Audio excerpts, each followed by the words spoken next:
Welcome back to 365 Sports on this Friday, heading into an incredibly, very juicy weekend in college football, but right now focused again on what happened in Morgantown last night with 43-40 Mountaineers beat Baylor, who in some ways threw up on themselves, and West Virginia then made the plays when they needed to seal the game. Grayson Grundhoefer, Sic'Em365.com, again, the Bearcast co-host, recruiting coordinator, and also college football analyst joins us. Grayson, what in the heck did we watch last night? Yeah, I mean, this was such a weird performance, right? Because, Baylor comes out of the gate and, they started off a little slow, weren't able to get a first down on their first drive. But, after that point, it felt like they were scoring at will. They were moving the ball kind of in a variety of different ways. Blake Shapen was pretty much on the money all first half, and things looked to be going really, really smoothly in my eyes. I know the defense was giving up yards, but it wasn't really overwhelming at the beginning of the game. It really felt like Baylor was in control. And then, you get to a point where it's 17-10 and Baylor's driving down the field. There's, I believe, like 2:40 left on the clock, and they're at the West Virginia 25-yard line. And then you have that huge fumble by Shapen that's returned for a touchdown. And that was a huge turning point in the game, because if Baylor scores there with very limited time left, you're probably looking at a 20-10 game or a 24-10 game going into halftime. And so I felt like that was a really key play in the game. And then, of course, later in the game, the blocked extra point return for 2 points ended up being the difference in the score, or else this would have been an overtime game probably, or at least Kyron Drones would have gotten the ball back with a chance to go win the game instead of trying to tie it. So once again, unforced errors by the Bears. It's really disappointing when Baylor racks up 590 yards and 40 points and they still lose the game. That just simply shouldn't be happening. So you lose the turnover battle 4-1, and these are the type of things that can happen. Grayson, what's going on with the defensive line? Yeah, I think that I've heard a lot of people talking about how, it might be a little bit of an anomaly that they're not getting sacked, but I view it as much deeper than that.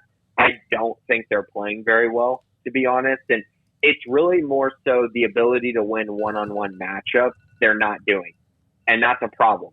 So they're not able to win those one-on-one matchups that are able to get after the quarterback and get sacks. Those things lead to that. I view the Baylor defensive line right now as a bunch of run stoppers.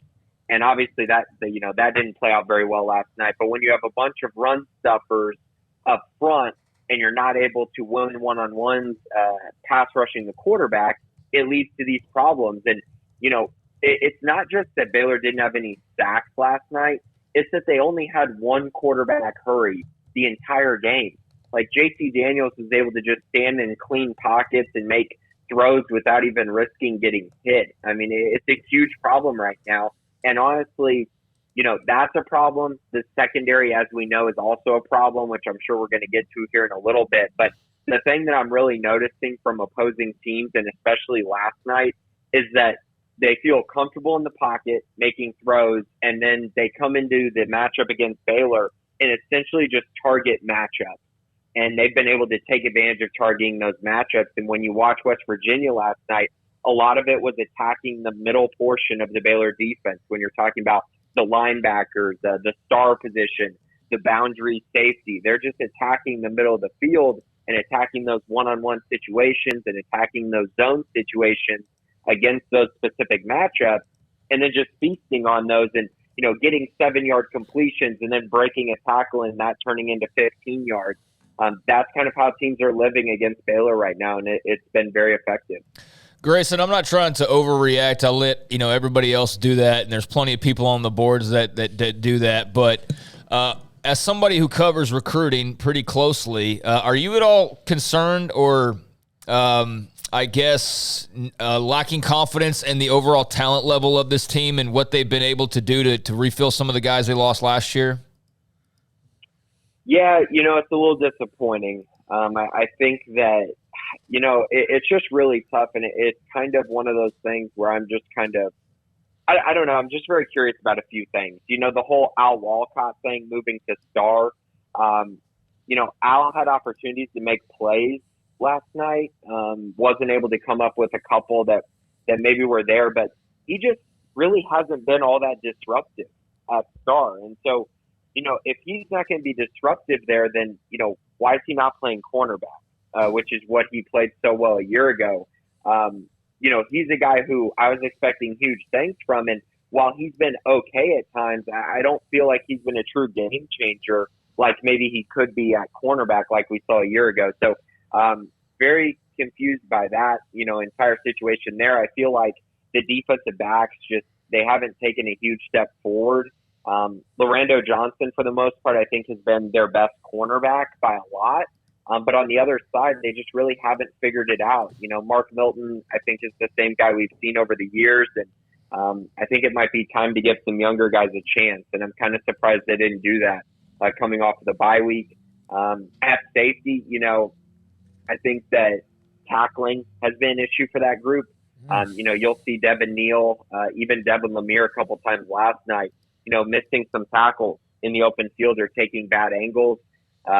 Al Walcott's in that group as well. That needs to be addressed. And then also, I like the idea of playing older guys at linebacker with Matt Jones and Dylan Doyle. But I was really not impressed with the performance last night of Matt Jones. And I don't know how you fix that, but I think that they're lacking athleticism there. And I think, Terrell Bernard, not many people talk about as being the biggest athlete, but his football IQ made him play so much faster than maybe his athletic scores will tell you. And I just don't see that from Matt right now. And that's a problem. And they're getting exposed, like I said, in the middle part of the field and then on those short routes and then on the outside when teams are taking shots deep downfield. So lots of areas that need to be addressed. And like you said, Craig, I am a little disappointed in the growth of some of these guys, but it's also, Baylor's not really allowing some of the young guys to get opportunities. And when you're 3-3, I think it's time to start emptying out the bag a little bit and letting some of these young guys go out there and try to make some plays.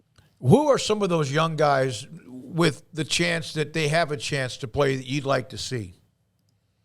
Yeah, I think that when you look at cornerback, I think that Tevin Williams could be a guy that maybe should get on the field a little bit. I think Reggie Bush is also in the mix there. The only problem there is, Reggie's a true freshman. So, you'd be taking lumps for sure. But he's very, very talented. Might be their most talented corner on the roster. And Tevin is a guy who's been on the roster now. And so maybe it's time to at least, give him more of a shot. We've seen him some, but I think he could be a guy that could be impactful. At linebacker, guys, I'd like to see a little more Josh White. I'd like to see him get out there and maybe play. We've seen Will Williams a little bit. He missed some tackles last night. I wasn't, overly enthused by his performance last night, but he is very athletic and a guy that could get on the field more. But I think Josh White, maybe Tyrone Brown, two guys that maybe should play a little bit more. I think that's pretty much it. At safety, you're looking at a group that's going to have to mature quickly, and you're already seeing like Devin Bobby's getting reps. So he's playing some. Christian Morgan, Devin Neal are playing some.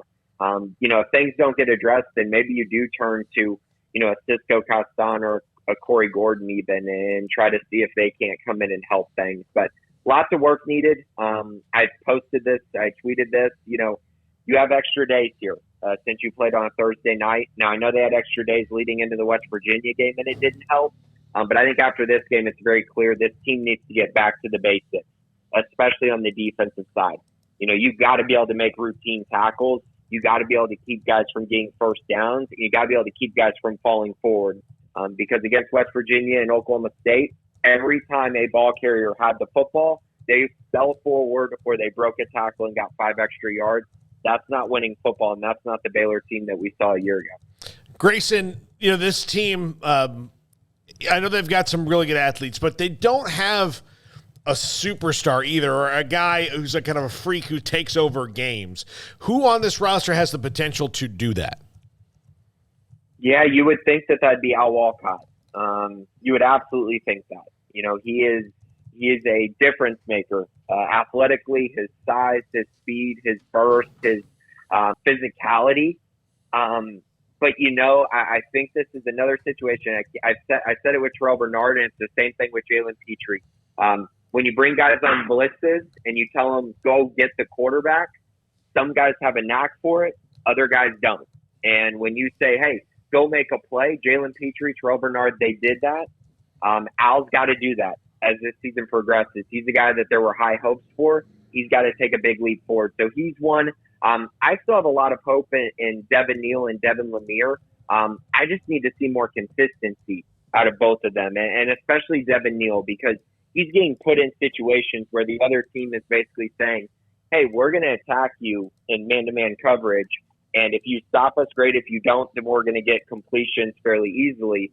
And he needs to rise to that challenge more consistently, along with making tackles, but he's another freak athlete. So lots of guys I think on this roster can do it, but it's a matter of actually putting it together and putting it on the field, and we just haven't seen that so far this year.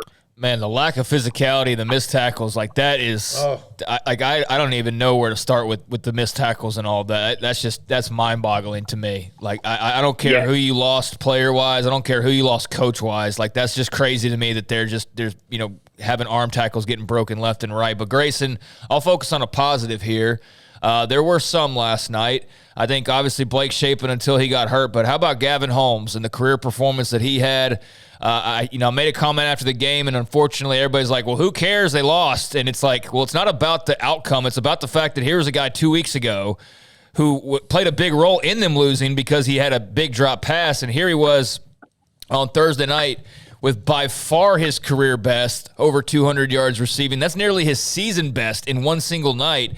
I thought he was just terrific and a man on a mission. Yeah, he was unguardable. I was so impressed with Gavin. And honestly, he even had some plays where he was running outside receiver quite a bit. So, I mean, he wasn't just strictly in the slot. They found ways to get him the football, and he just went out and made plays. I tweeted that last night as well. He was by far their best receiver, by far their most impactful weapon on offense, along with Blake Shapen.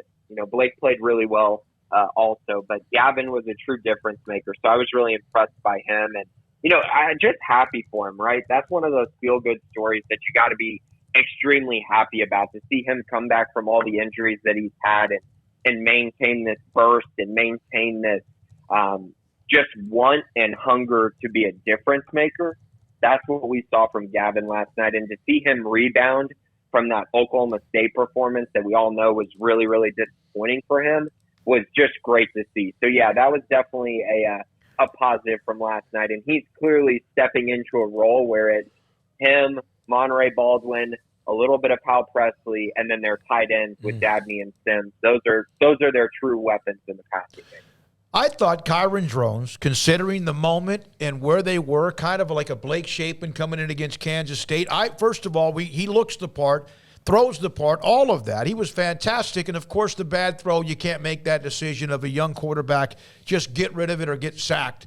And even late in the game when they had 30-something seconds, you just can't run out of bounds, or you can't even – He just ran the clock out. You might as well just throw it down. And it's not really – I don't know what he was told, but you have to do – even if it's picked 40 yards down the field, maybe you get lucky with the tip or whatever.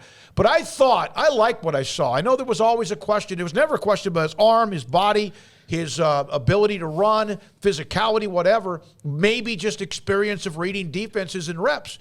I was impressed with him, Grayson. Yeah, as you should be. Absolutely. I mean, that throw he had to Hal Presley on fourth down, I mean, that takes guts. And I know Hal made a great move to get open, but you still got to make that throw. And he put it on the numbers. I was extremely impressed by that throw, extremely impressed by the throw he had to Gavin Holmes, in which he just put on the money to him. And he had a couple others as well. So, yeah, I was impressed as well. The interception was one of those plays that, like you said, you simply can't do it. And it was on second down, I believe. So it's one of those things where you just need a field goal in that situation. You don't really need, a shot like that. You don't need a touchdown. So, yeah, that was kind of disappointing to see. But overall, Kyron came in and really filled a role extremely well. He was on the road against West Virginia, a place that's very difficult to play. And I did feel like he stepped in and he was at least serviceable in this game. And I think he clearly showed you, as he gets more reps, he's going to be a very good player. And he's always had the talent. Now it's just more about getting more reps, getting more acclimated with the speed of the game, and just making smart decisions. And I think he's going to be all right. Are you going to the Westlake Dripping Springs game? I will be there tonight. I'm very excited about that one. I think, I've been texting with Austin a little bit, been texting with a lot of people who have been kind of talking about that game. And there's this optimism on the Dripping Springs side that they're going to be able to come out and potentially win this game. And I know it's big news around here in Austin. Lots of the radio stations are talking about this matchup. It's going to be a huge one. You know, Westlake's on, this 46-game winning streak, I think, and they've won all these state championships, 3 straight state titles. Obviously, Kate Klubnik is not walking through that locker room this year, so there's definitely some thoughts that Dripping Springs might be able to win this game. It's going to be a fun one, though, for sure, and there's a lot of superstars on both sides. 3 straight state championships. The coach, Tony Salazar, instead of Todd Dodge. And oh, by the way, Lake Travis pushed them a little bit, which they used to do quite a bit, but Westlake has taken control of that series. And tonight, Austin Novosad, Dripping Springs, and Austin Westlake in a game that our Grayson Grundhoefer will be at. Grayson, thanks for your time. Appreciate it. That's Grayson Grundhoefer, Sic'Em365.com, with us on Fridays at 3:45. When we come back, the 4 o'clock hour, we take you until 6. This is 365 Sports.